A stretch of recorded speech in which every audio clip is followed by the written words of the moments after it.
야, 이놈의 자식아. 저희 아버지가 저에게 처음으로 거친 표현을 쓰신 날을 저는 잊을 수가 없습니다.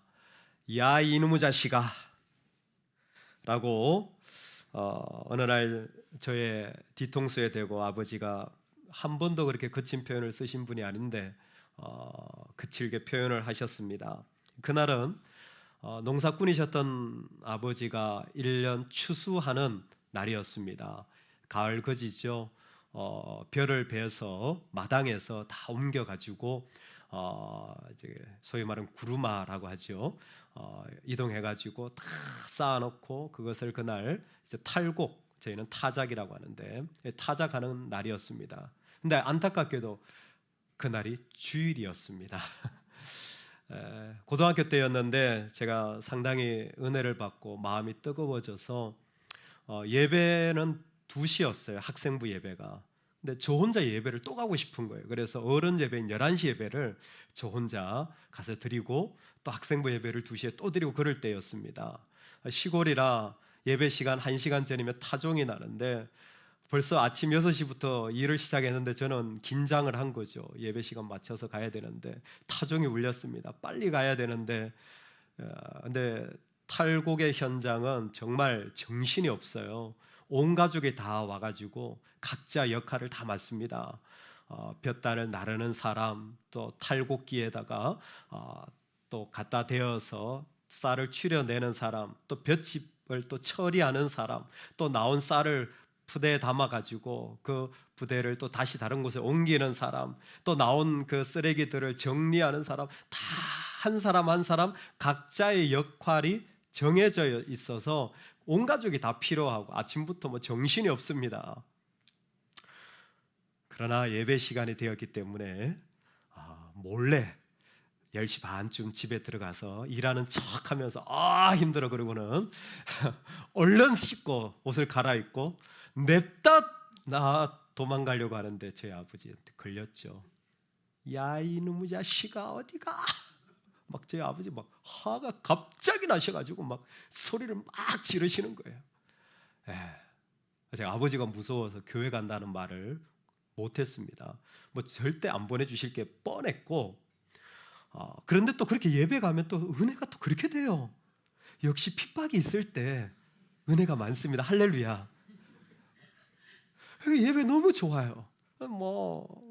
근데 안 갈 수는 없고 어딜 가냐. 근데 저도 너무 죄송하죠. 왜 제가 가면 제 자리를 다른 가족들이 더 일을 해야 되는 거예요. 그걸 모르는 게 아닌 그 상황들이 참 어려웠습니다.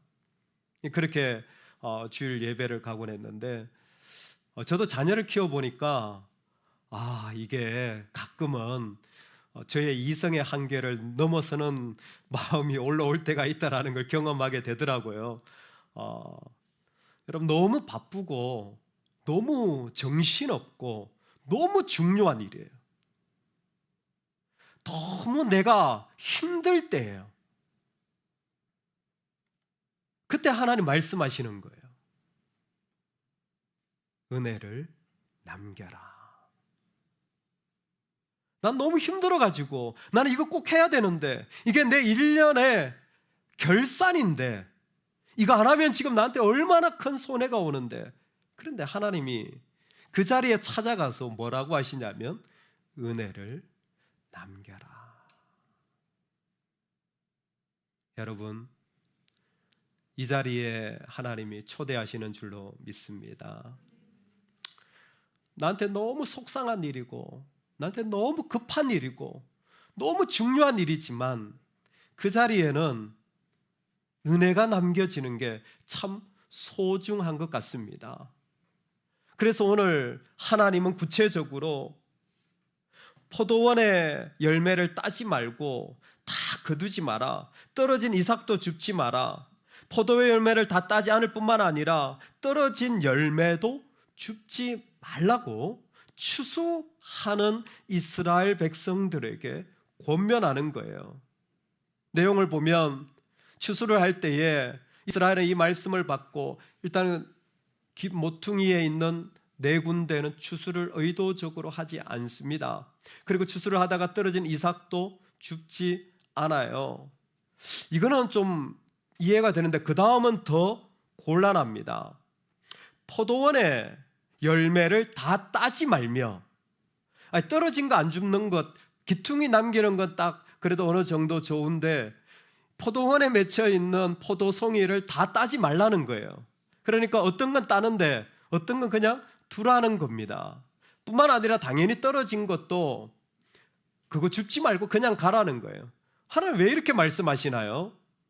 아니 이거 내가 1년 동안 고생한 일인데 이거 당연히 정상적인 가격과 보상을 받는 게 옳은 일 아니겠습니까? 근데 하나님 그렇게 하지 말라는 거예요. 그렇게 하지 말라는 이유를 설명해 놓으셨습니다. 왜냐하면 가난한 사람과 거류민을 위하여 버려두라. 즉 경제적으로 여유롭지 못하고 거류민이라는 것은 여행하는 사람이나 잠시 그곳에 머물 수밖에 없어 또다시 옮겨야 되는 삶의 어려움이 있는 사람들을 위하여 버려두라는 거예요. 그리고 나서는 나는 너희 하나님 여호와이니라. 저는 말씀을 보면서 남겨두는 은혜를 가져라라는 건 이해가 되었는데, 그래서 약한 자들을 보호하라는 것도 이해가 되었는데 그 뒤에다 갑자기 나는 너희 하나님 여호와이니라 이 말씀이 이게 좀 연결이 안 되는 거예요. 남겨두라 그러면 됐는데 너희 하나님 여호와는 왜 말씀하시는 걸까라는 궁금증이 상당히 말씀에는 있는 것 같습니다. 먼저 이 말씀은 기본적으로 하나님이 지금 새로운 공동체를 시작할 때 하나님의 시선이 제일 먼저 머무는 곳은 사회적인 약자입니다. 약한 자들을 향한 조치를 제일 먼저 취하고 있어요. 그래서 내가 지금 넉넉하게, 한 끼니를 살기가 쉽지 않을 때에 그들을 위하여 먼저 추수를 할 수 있는 사람, 적어도 그런 사람이 어느 정도의 곡식을 두면 그 사람들이 그것을 먹고 자녀를 양육할 수 있는 은혜를 받는 거죠. 또 하나는 그런 약자들만이 아니라 이 안에는 보이지 않는 인권에 대한 하나님의 존중도 스며져 있는 것 같습니다. 그냥 추수해서 갖다 주는 게 아니라 하나님은 그들이 와서 줍고 그리고 베고 따도록 배려했습니다. 여러분, 사람은요 자기가 한 일에 대한 보상으로 자기를 평가하는 존재인 것 같아요. 그리고 그게 상당히 중요한 위치를 차지합니다. 적어도 내가 이 정도 일을 해야 나도 떳떳할 수 있는 겁니다. 인권이죠. 그런 시스템으로 이 제도를 마련하셨습니다. 그런데 가난한 자, 거류민들을 위하여 남겨두라. 나는 너희 하나님 여호와라 라는 이 말씀에는 사회적 약자나 인권을 뛰어넘는 하나님의 메시지, 영적인 우리가 꼭 들어야 할 중요한 사실이 포함되어져 있는 것 같습니다. 왜 나는 너희 하나님 여호와란 이 말씀을 하시냐면 지금 이 행위가 어떤 하나님이 말씀하시고 싶은 중요한 이야기를 드러내는 통로가 되기 때문입니다. 오늘 이 똑같은 말씀이 19장 34절에 한 번 더 나옵니다. 제가 읽어드리겠습니다. 너희와 함께 있는 거류민을 너희 중에서 나은 자같이 여기며 자기같이 사랑하라. 너희도 애굽 땅에서 거류민이 되었었느니라. 나는 너희의 하나님 여호와이니라. 아멘. 즉 거류민, 가난한 자를 돕는 하나님 여호와가 반복되어지는데 34절에서 보니까 그 하나님의 모습이 더 구체적으로 설명되어져 있습니다. 왜 그랬냐면 너희도 이전에 애굽에서 노예였고 가난했고 거류민이었다라는 거예요. 지금은 안 그런 척 할지 모르지만 우리도 예전에 어렵고 말할 수 없이 힘들고 사실 상상도 하지 못할 정도로 고통스러웠던 시간들을 지나왔는데 하나님 뭐라고 말씀하시냐면 기억하라. 기억하라. 잊지 말아라. 뭐를 통해서? 이 추수할 때 남겨두는 은혜를 남기는 행위를 통하여 하나님의 구원하심을 기억하라는 거예요. 그래서 너희 하나님 여호와란 말씀을 하신 겁니다. 하나님은 우리 삶에 지금도 우리의 어떤 자리에서 건져내시고 인도하시고 분명하게 살려주시는 하나님이십니다. 여러분, 그게 예배 때는 기억될 수 있어요. 그런데 갑자기 내가 정신이 없고 내가 너무 급하고 바쁘고 그리고 너무 쓰라는 일이 딱 닥치면요, 그럴 정신이 없는 거예요. 그때 하나님 뭐예요? 남겨라. 은혜를 남기라. 은혜를 남김으로 너의 하나님이 너의 가운데 계신 것을 기억하기를 원하는 거예요. 사실 내가 일한 만큼 보상받는 게 참 좋지만 그게 어떻게 보면 내 등급과 내 위치를 결정해 버리기도 합니다. 의외로 우리는 우리의 월급이나 우리의 소유로 내 가치를 결정하는 경우가 너무 많아요. 여러분, 그거는 불신입니다. 그건 믿음이 아니에요. 믿음은 하나님으로 나를 결정하는 겁니다. 내가 가지고 있는 능력이 내 가치를 결정하는 건 성경의 사고가 아니에요. 내가 가지고 있는 소유로 나를 결정하는 것은 세상의 방식이에요. 그건 사람을 등급 나누는 겁니다. 우리는 모두가 그걸 원하지만 하나님은 아니에요. 하나님은 나는 그런 하나님이 아니라 너희가 볼품없는 노예라고 할지라도, 아무 쓸모없는 가난한 자라고 할지라도, 지금 너무나 약해 있다고 할지라도 나는 어떤 하나님이냐면 너와 함께해서 그것을 건져내기를 원하는 하나님이야. 그걸 기억해 줬으면 좋겠어. 좀 모르겠는데요, 기억이 안 나는데요. 그래서 네가 추수할 때에 반드시 그 일부를 남겨. 그 은혜의 하나님을 네가 경험하고 만나게 될 거야 라는 것입니다. 여러분, 우리 하나님은 지금도 우리 삶에서 우리를 건져주시는 하나님으로 기억되기를 원하십니다. 염려하지 마십시오. 하나님이 건져주십니다. 여러분, 우리 하나님이 반드시 우리 자녀들을 인도해 가실 줄로 믿습니다. 하나님이 우리의 삶을 그 가운데서 애굽에서 뿐만이 아니라 지금도 하나님은 새롭게 하실 수 있는 하나님이십니다. 이때에 이 말씀을 통하여서 하나님은 지금 왜 그럼 이런 말씀을 하실까라는 부분을 우리 좀 잠시 살펴보기를 원합니다. 왜 하나님은 지금 여기에 이와 같이 남겨두라는 말씀을 하십니까? 레위기라는 성경에서 아시는 것처럼 레위기를 딱 펴면요, 제사가 나와요. 뭐 번제, 소제, 하목제, 뭐 속건제, 뭐 종류도 많아요. 제사가 나와요. 첫 번째 제사가 5가지 중요한 제사들이 나오고요. 그게 지나면 그 다음에 정결한 거, 부정한 거, 뭐 굽이 갈라졌느냐 안 갔느냐 뭐 이런 거, 정결한 거, 부정한 게 나와요. 그리고 레위기에 제일 중요한 게 어디냐면 레위기 16장 속죄일이라는 게 나옵니다. 대속죄일. 이게 핵심이에요. 속죄일은 어떤 날이냐면 이스라엘 백성들이 1년에 한 번 7월 달에 대제사장이 지성소에 들어갑니다. 누구도 들어가지 못했던 그 자리에 들어가서 성소를 정결하게 하고 이스라엘 전부를 정결하게 하는 거룩의 시간이에요. 대제사장이 성소와 이스라엘 전부를 거룩으로 완성하는 시간입니다. 그러면 그 다음부터 이스라엘 백성은 그 거룩을 가지고 살아가는 거죠. 제사는 거룩으로 나가는 거예요. 그렇죠? 거룩으로 나가는 거예요. 근데 대속죄일을 통하여 그 거룩은 1년에 한번 완전히 선포되고, 그리고 다시 한번 17장부터 19장, 20장 일상생활의 정결과 부정결, 마지막에 제사가 똑같이 한 번 더 언급돼요. 이 얘기는 뭐냐면 거룩을 가지고 살라는 겁니다. 그 중요성이 어디에 있냐면 바로 이것 때문이에요. 성소에서 거룩은 다 배웠어요. 제사를 이렇게 드리고 이런 방식으로 해서 야 동물을 이렇게 하고 기름은 야 태우고, 제사장 옆에서 알려줍니다. 이건 태우고 이거는 뿌리고 저것은 없애고 먹고 뭐 이렇게 다 가르쳐줘요. 그래서 거룩을 배워나가요. Separation from, separation to. 기억나십니까? 세상 죄로부터 분별할 뿐만 아니라 하나님 쪽으로 나가는 게 거룩이라고 했습니다. 그래서 하나님 편에 섭니다. 그 완성이 속죄일이에요. 속죄일을 완전히 하나님 앞에 거룩함을 받았어요. 그러면 어떻게 되냐? 그걸 가지고 살아가는 거예요. 그래서 이제는 성소에서의 거룩이 아니라 밭에서의 거룩을 말씀하시는 거예요.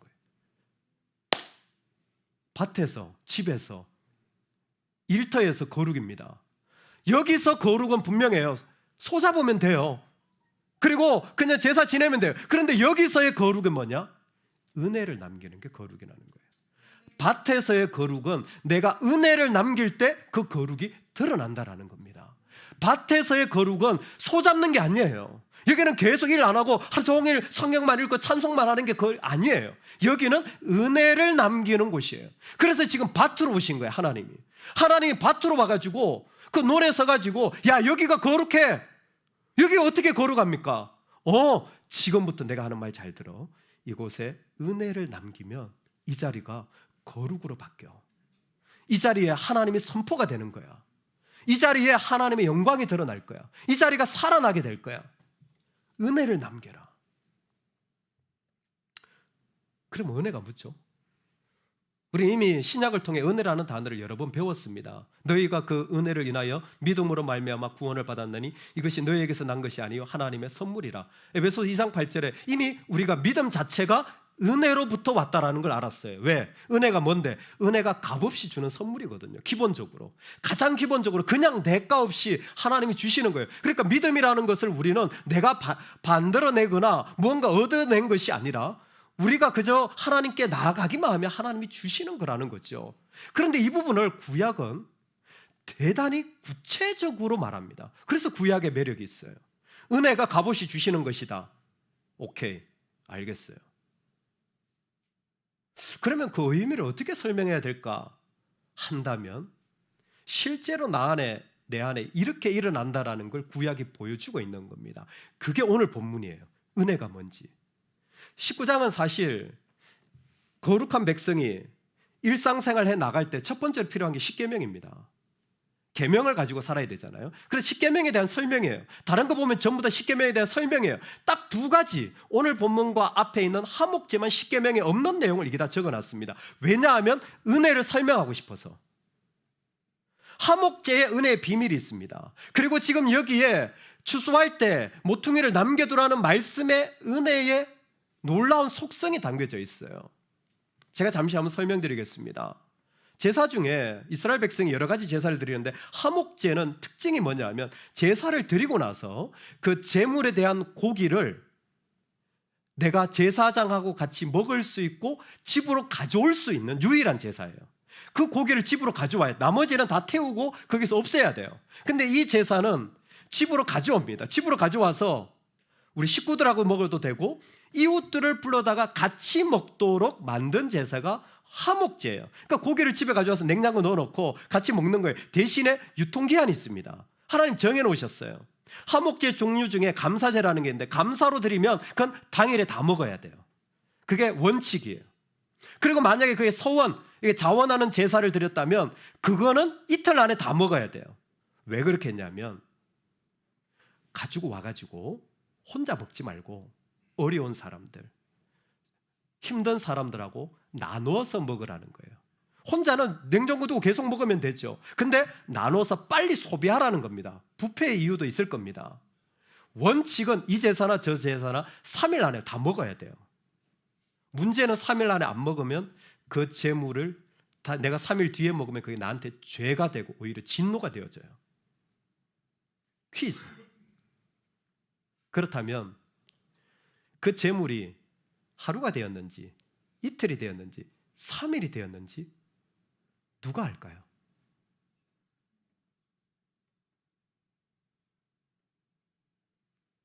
아무도 모릅니다. 왜? 집에 가져온 재물이거든요. 제사할 때 제사장은 다 도와요. 다 알아요. 근데 이건 집에 가져왔어요. 그럼 누가 제사장일까요? 내가 제사장이에요. 하나님과 나만이 아는 비밀이 여기에 있습니다.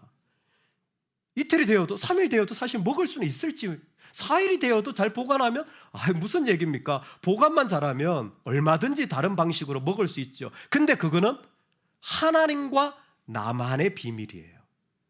하나님은 그 자리를 하목제 속에 숨겨 놓으신 겁니다. 그건 너하고 나하고의 약속이야.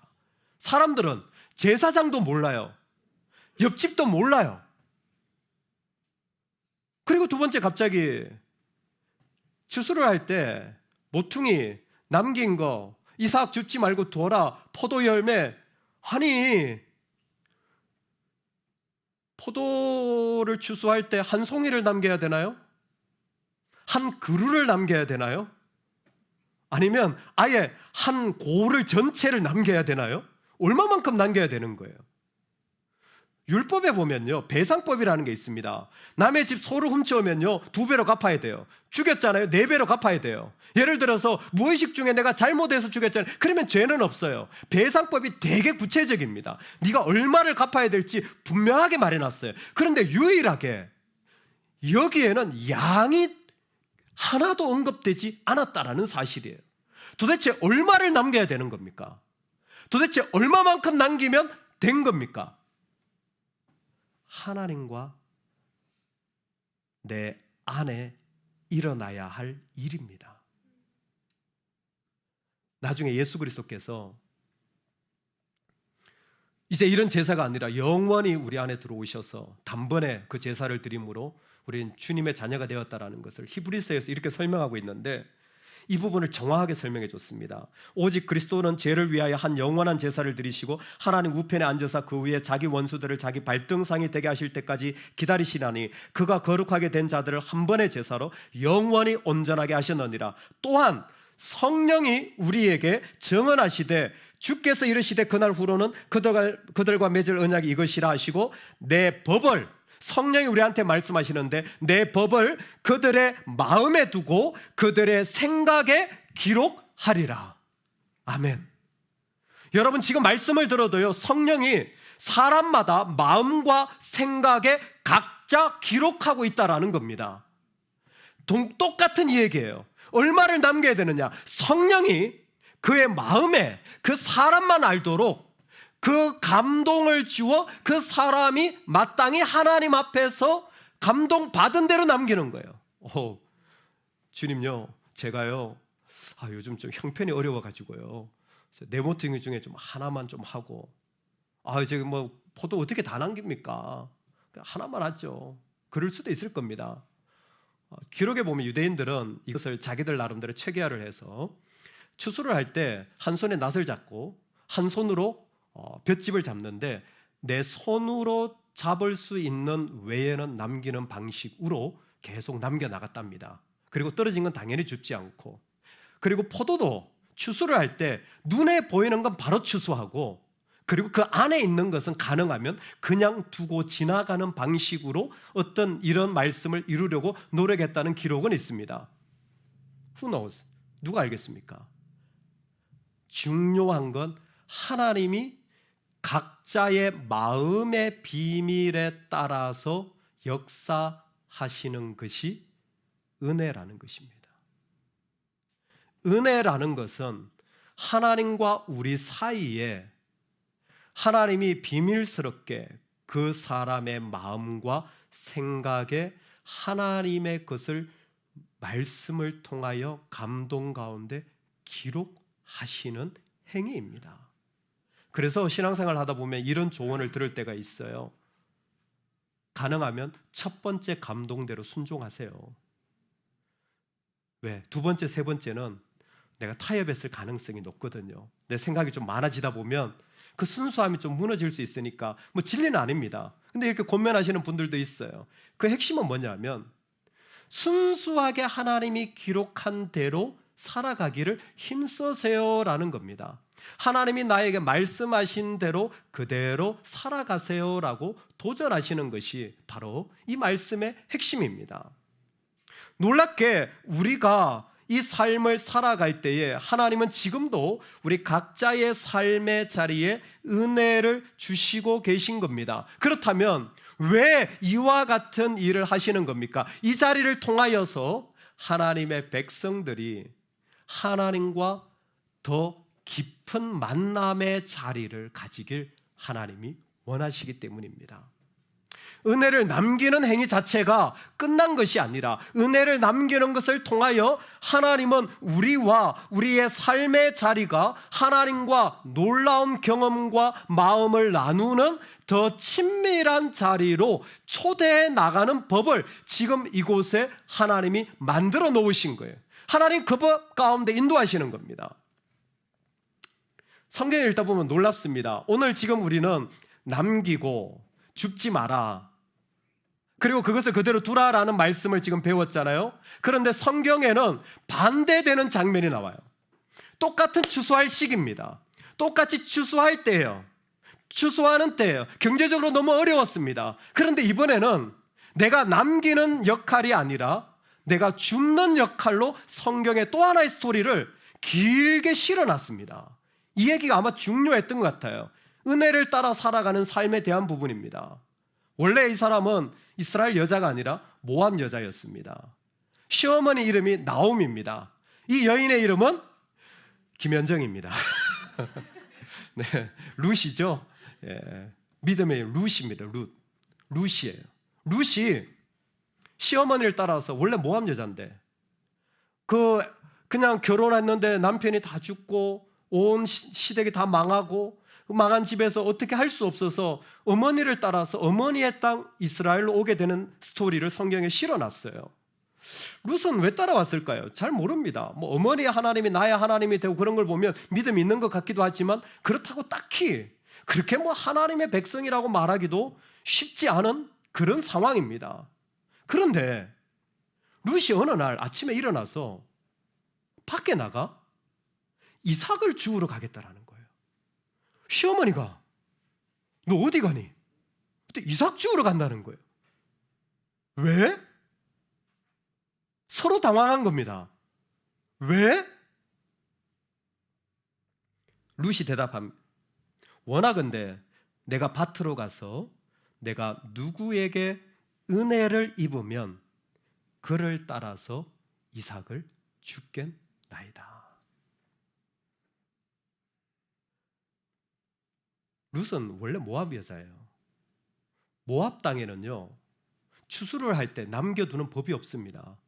그것도 경제 대공황이 오고 쌀 한 톨이 아까울 때에 내가 적당한 보수받는 것을 거절할 때가 아니에요. 저 우리나라 살지만 저도 시골에서 농사 지으면서 뭐 남겨두는 건 감나무에 까치밥밖에 못 봤어요.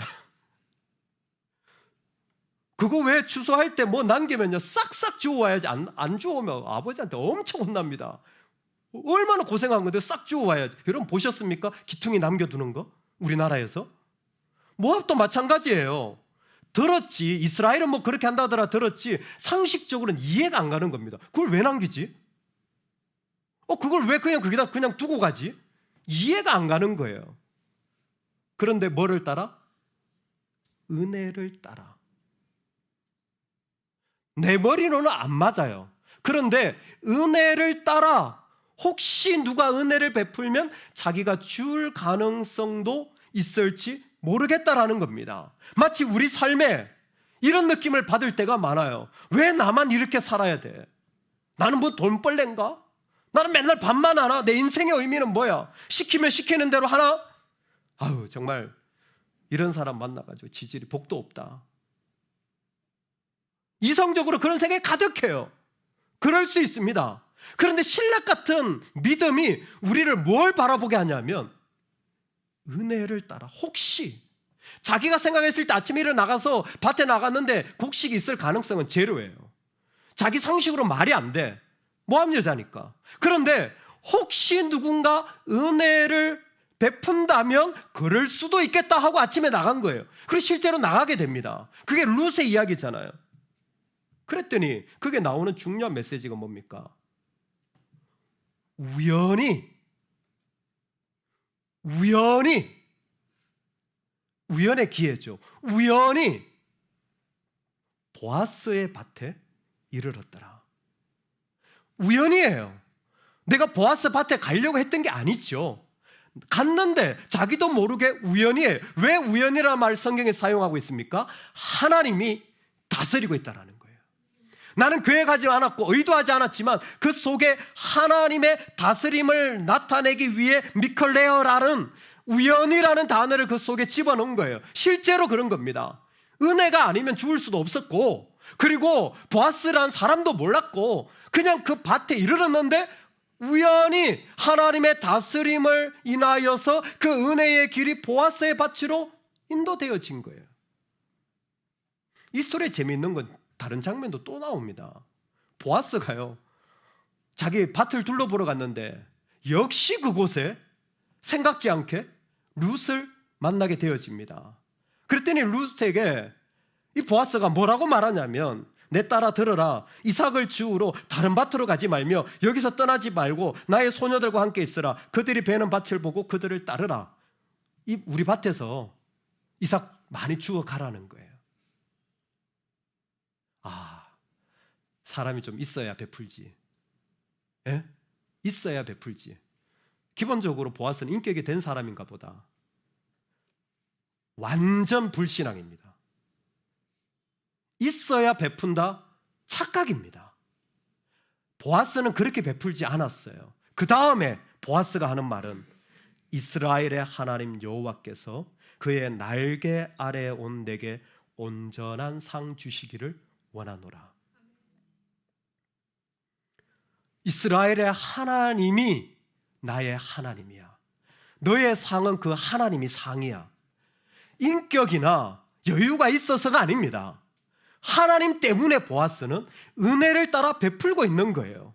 놀랍게 룻이 이성적으로 다 동의가 안 되는데도 은혜를 따라 나아가자 그를 룻기에서는 현숙한 여인이라고 부릅니다. 보아스가 하나님 때문에 기꺼이 더 베풀려고 하는, 은혜를 남기려는 자세를 가지자 그를 유력한 자라고 부릅니다. 두 말이 똑같은 말이에요. 현숙한 자나 유력한 자나. 더 놀라운 건 뭡니까? 이 두 사람이, 한 사람은 모함 여자, 결혼에 실패하고 아픔과 그 가난에 찌들었던 이 여자나, 그 지역의 유지 같은 이 남자, 모든 것을 다 같은 이 남자를 하나님이 은혜를 따라서 같은 레벨로 만들었다라는 거예요.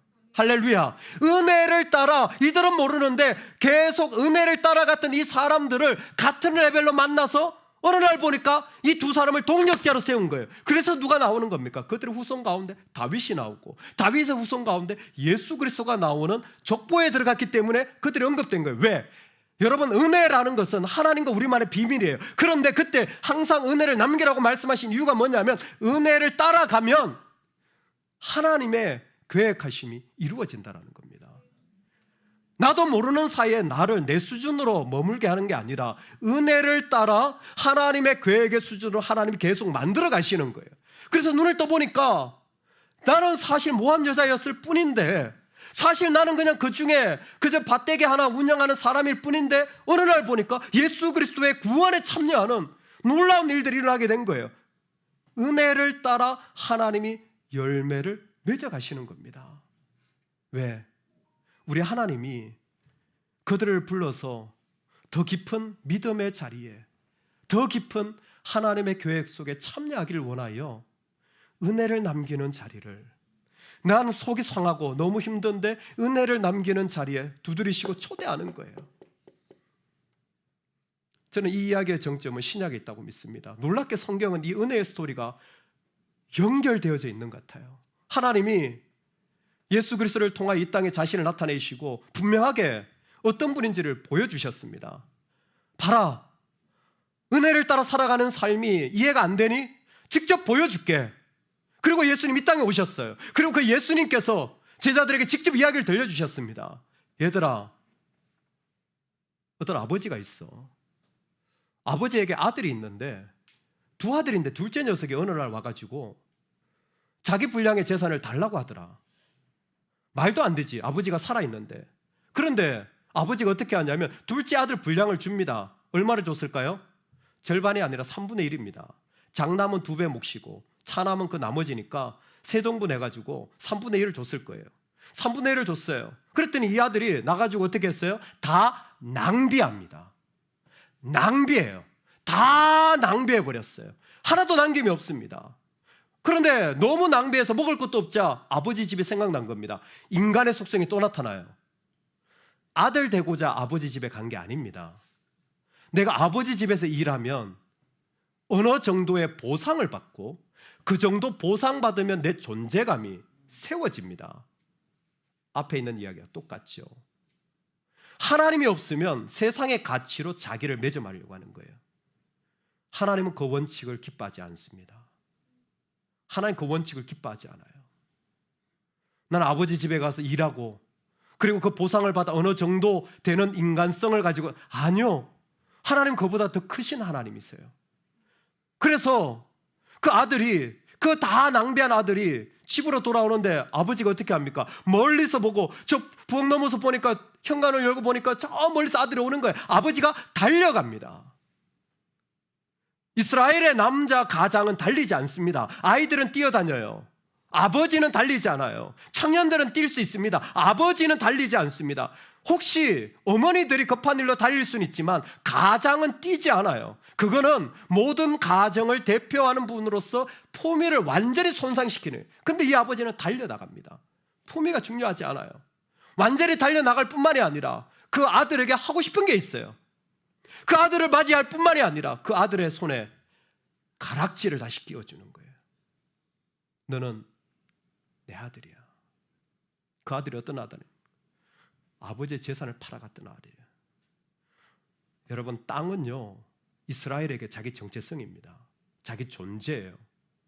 요즘 무엇으로 비교할까요? 남자들의 일, 여자들의 자녀, 내 달란트, 자기 정체성이에요. 근데 그 아들이 나를 산산이 찢어가지고 당신 필요 없어. 당신 나는 원하지 않아. 그것을 다 팔아서 가져간 아들이에요. 나를 완전히 무시하고 찢어냈던 그 아들인데, 그 아버지는 어떤 아버지냐면 자신이 다 무너졌지만 그럼에도 불구하고 다시 그 아들에게 달려가는 거예요. 왜? 아버지는 그를 사랑하는 자녀로 세우고 싶었거든요. 다른 거 원하지 않았어요. 넌 나의 자녀야. 네가 아무리 나를 배신하고, 네가 아무리 잃어버렸다 할지라도, 네가 아무리 떠났다 할지라도 너는 나의 자녀야. 난 네가 내 자녀가 됐으면 좋겠어. 그래서 너하고 기쁘고 즐거운 자리에 영원한 잔치를 누리고 싶어. 그게 이 은혜의 목적인 거예요. 예수 그리스도가 자기를 찢어 이 땅에 자신을 내어주실 때 이유가 뭡니까? 한 가지입니다. 아무리 너희들이 나를 떠나고 나를 찢어도 나는 너희를 버릴 수가 없어. 왜? 내 은혜의 마지막 목적은 영원한 영광, 영원한 잔치에 함께 참여하는 건데 나는 너희를 놓칠 수가 없어. 그게 바로 은혜의 우리를 향한 도전이고 속성입니다. 그래서 이 땅에 아무리 힘들고 어려워도 은혜를 남겨라. 은혜를 따라가면 하나님 너를 만들어 가신다. 그리고 그 은혜를 인하여 너는 영원한 즐거움에 참여하게 될 거야. 이 세상에 어떤 모습이 있든지 간에 염려하지 마. 괜찮아. 하나님 자신을 다 내어주고 싶었던 거예요.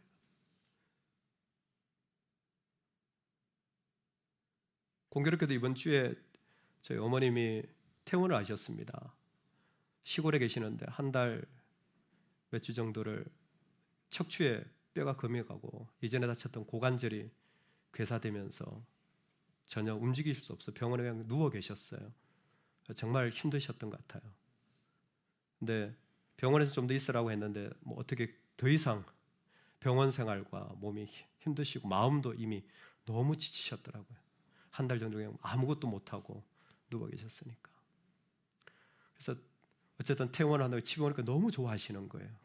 그래서 일정을 보고 저녁에 내려가서 같이 식사하고 얘기를 나누었습니다. 어머님께서 너무 좋아하시는 거예요. 근데 몸이 약하시니까 몸을 혼자 못 움직이시는 거예요. 지금 조금 움직이시는데 저녁에 형제들 다 가고 갑자기 저를 보고 가지 말라는 거예요. 좀 있으라는 거예요. 시골인데 무섭기도 하고 힘들기도 하고 아들아 가지 마라. 엄마 저 새벽기도 해야 돼요. 가야 돼요. 야 새벽기도 하러 빠진다고 뭐라 그러니? 아이 그래도 제가 해야 돼요. 엄마 주무실 때까지만 있을게요. 안 주무셔. 얘기를 얼마나 하시는지. 그 병원에서 중국인 아줌마가 얘기만 하면 막 꼬집었나 봐요. 얘기가 시끄럽다고. 그 간호를 하시는데 이제 시골에 뭐 그런 상황에 전 처참하더라고요. 제가 보니까 우리나라가 아직도 어쨌든 얘기까지 엄마 주무세요. 아니야 그래도 뭐 어쩌고 이렇게 해서 근데 이제 몸이 힘드시니까 마음도 너무 약해지신 거예요. 어머니는 이제 곧 이게 이제 끝이 아닌가 이런 생각까지 하신 것 같아요. 누워 계신데 갑자기 막내야, 제가 5번째거든요. 막내야, 저기 농에 내 통장이랑 도장 있다 가져가라. 이거 네 거다. 제가 웃겨가지고 얘기하다가 왜 갑자기 통장이랑 도장을 얘기하냐 그랬더니 내가 너를 못 줘가지고 한이 돼가지고 그렇게 힘들다는데 내가 한 번도 못 도와주고 내가 모아놨다. 제가 이 얘기들 성도님들한테 했더니 다들 통장의 금액만 궁금해하시더라고요. 참고로 금액은 정말 얼마 안 됩니다. 제 어머니 솔직하게 말씀하시더라고요. 제가 용돈 보내드린 거 하나도 안 쓰고 다 모아놓으셨더라고요. 네, 그냥 그거, 그리고 1년에 250만 원 매출 나와요. 농사 지으면 시골에 혼자 하시니까 1년 매출이에요. 그리고 이제 본인이 먹고 사시는 거죠. 뭐 아실 거예요, 시골 분들은. 왜 얼마를 이렇게 하는 거예요? 뭐 있으나 마나 뭐 있으면 어머니 계속 얘기를 하죠. 가져가라. 근데 거기에 마지막에 어머니 이렇게 말씀하시는 거예요. 네가 안 가져가면 내 마음이 살지를 못해. 어머니 이렇게 말씀하시는 거예요. 네가 안 가져가면 내 마음이 살지를 못해.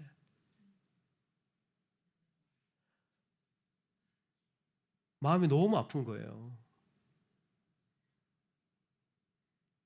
여러분, 이 땅에 은혜가 없다고요? 아니요. 가지려고 하는 사람들 사이에서 주고 싶어서 은혜 베푸는 인간적인 은혜도 있습니다. 근데 하나님의 은혜는 어떻습니까? 자신을 다 내어주고도 네가 꼭 살았으면 좋겠어. 난 내가 찢어지는 거 하나도 아깝지 않아. 내가 피를 흘리는 거 하나도 아깝지 않아. 너는 살 거야. 나의 은혜로 말미암아 일어날 거야. 너는 반드시 그 가운데 일어날 거야. 그래서 그 탕자 아버지를 둔 스토리에 그 아버지를 어떤 신학자는 탕부 하나님이라고 별명을 붙였어요. 낭비하시는 하나님, 자기를 찢어서 다 주시는 하나님. 예, 우리가 받은 은혜가 그겁니다. 주님은 지금도 우리가 주 예수를 믿고 이 땅에서 살아나기를, 아니 우리가 살아나지 않으면 견딜 수 없어 하시는 분이 우리 하나님이신 것 같아요. 그 사랑이 우리 가운데 있습니다. 우리가 그 은혜를 받은 자예요. 안 죽어요. 죽어도 살아요. 이 땅에 있으면서.